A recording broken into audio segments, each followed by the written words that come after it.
У моей подруги заболела мама. Частая такая болезнь.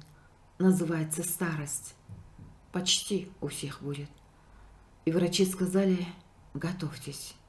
Полгода, максимум год. Вся семья ходит на цыпочках, чтобы мама отдыхала. Детям запретили шуметь, играть и смеяться. Отложили празднование дня рождения главы семьи. Ну, ты же понимаешь, сейчас не до праздников. Старшей дочери не купили розовую шубку, а вдруг скоро похороны. Столько расходов, а ты в розовой шубе из плюшевого медведя. Младшего сына не отпустили в спортивный лагерь. А вдруг что? Как тебя оттуда забирать? Ты с бабушкой не попрощаешься. Сама подруга весь вечер сидит с мамой, спрашивает, не хочет ли мама водички, бульона, песенку, еще одну подушку. Мама захотела мороженого и суши. «Нет-нет», — сказали ей, — «в мороженом сахар, а в соевом соусе соль, и то, и другое вредно». Старушка пожила так 2 месяца и засобиралась сначала к сестре в Кисловодск, а потом в дом престарелых, потому что ее достало жить среди мертвецов.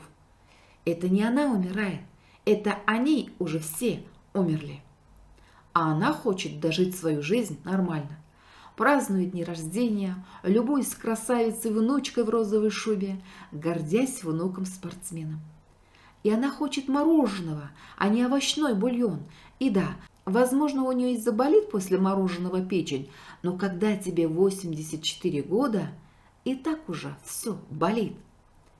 Деньги на похороны она себе отложила, завещание написала и может себе позволить пожить в свое удовольствие.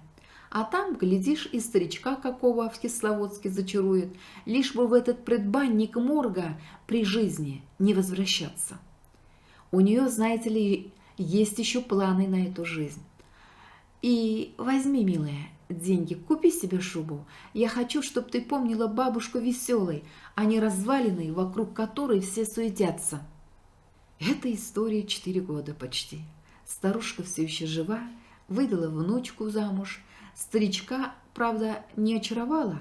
Скучные они, говорит, все о смерти думают и исподнее копят в гроб. Но зато завела себе подружку по переписке, собирается к ней в гости, как только откроют границы. Жизнь происходит с тобой каждый день. Есть огромная разница между «я могу», «я хочу», «я делаю» и «я жду», когда со мной что-то произойдет. Это все, что я хотела сказать вам сегодня.